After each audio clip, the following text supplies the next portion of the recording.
ప్రియులారా, మన ప్రభు అయిన యేసుక్రీస్తు నామంలో మీకు శుభోదయం. ప్రభు సమీపంగా ఉన్నాడు. అనుదిన ఆత్మీయ ఆహారం, సెప్టెంబర్ 22 ప్రభు దినం. నేటి మన ధ్యాన లేఖనం ఆదికాండము 8వ అధ్యాయం 20వ వచనం. అప్పుడు నోవహు యెహోవాకు బలిపీఠము కట్టి పవిత్ర పశువులన్నిటిలోనూ పవిత్ర పక్షులన్నిటిలోనూ కొన్ని తీసుకొని ఆ పీఠం మీద దహనబలి అర్పించెను. వ్యాఖ్యానాంశం: దహనబలి కొరకు పక్షులు. మొదటి భాగం నోవహు అర్పణ. వ్యాఖ్యానాంశం: దహనబలి కొరకు పక్షులు. మొదటి భాగం నోవహు అర్పణ.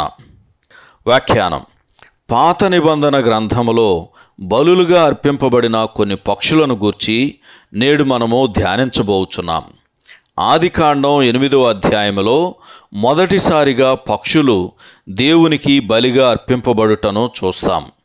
నోవహు అప్పుడే శుద్ధి చేయబడిన భూమి మీదకి ఓడలో నుండి బయట అడుగుపెట్టాడు.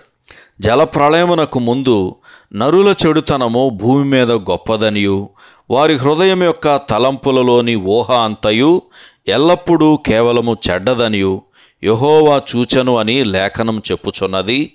ఆదికాండం 6వ అధ్యాయము 5వ వచనం ఈ సందర్భంలో చదవండి. భూమిని నింపిన ఆ చెడుతనము, బలాత్కారము, జలప్రళయము అను తీర్పుకు కారణమయ్యింది. గమనించినట్లయితే ఈ చెడుతనమునకు భిన్నముగా నోవహు పవిత్రమైన పక్షులను, పశువులను బలిపీఠము పైన దేవునికి దహనబలిగా అర్పించాడు. ఈ సన్నివేశము మనకు ఈ లోకమునకు దిగివచ్చిన దేవుని కుమారుని జ్ఞాపకం చేస్తుంది. పాపము చేత అపవిత్రమైన ఈ లోకములో ఆయన మాత్రమే పరిశుద్ధుడు, ఆయన కేవలము పవిత్రుడు అని యోహాను మొదటి పత్రిక 3వ అధ్యాయము 3వ వచనం చదివితే మనకు అర్థమవుతుంది. ఆయన పవిత్రుడు, నిర్దోషి, నిష్కల్మషుడు మరియు పాపులలో చేరక ప్రత్యేకముగా ఉన్నవాడు అని హెబ్రీయులకు రాసిన పత్రిక 7వ అధ్యాయము 26వ వచనంలో మనం చదువుతాం. ఆయన బాప్తిసం పొందినప్పుడు పరిశుద్ధాత్మ ఆయన మీదికి దిగివచ్చాడు.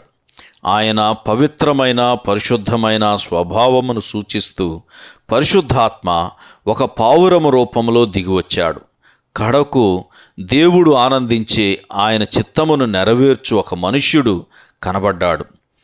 మన నిమిత్తము ఆయన తను తాను నిజమైన దహనబలిగా అర్పించుకున్నాడు అని ఎఫెసీయులకు రాసిన పత్రిక 5వ అధ్యాయము 2వ వచనంలోనూ, హెబ్రీయులకు రాసిన పత్రిక 9వ అధ్యాయము 14వ వచనాల్లోనూ మనం చదవవచ్చు.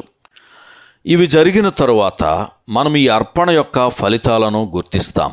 అదేమంటే, అప్పుడు యెహోవా ఇంపైన సువాసన లేక విశ్రాంతినిచ్చే సువాసనను ఆఘ్రాణించెను అని చెప్పబడింది. మానవ హృదయము, దానిలోని తలంపులు జలప్రళయమునకు పూర్వం ఉన్నట్లే ఉన్నవని చదువుతాం.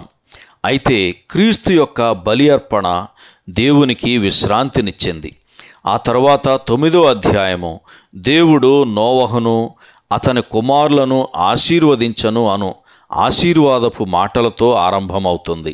మొదటి వచనం 9వ అధ్యాయము 1వ వచనం చదవండి.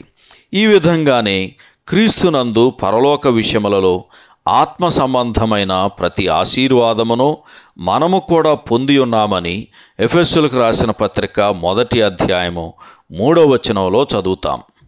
ఇదంతా పూర్తిగా ఆయన పొందిన శ్రమలు, మరణము, పునరుత్థానము, ఆరోహణము మరియు దేవుని కుడిపార్శ్వమున మహిమలో కూర్చుండుటను బట్టియే సాధ్యమైంది.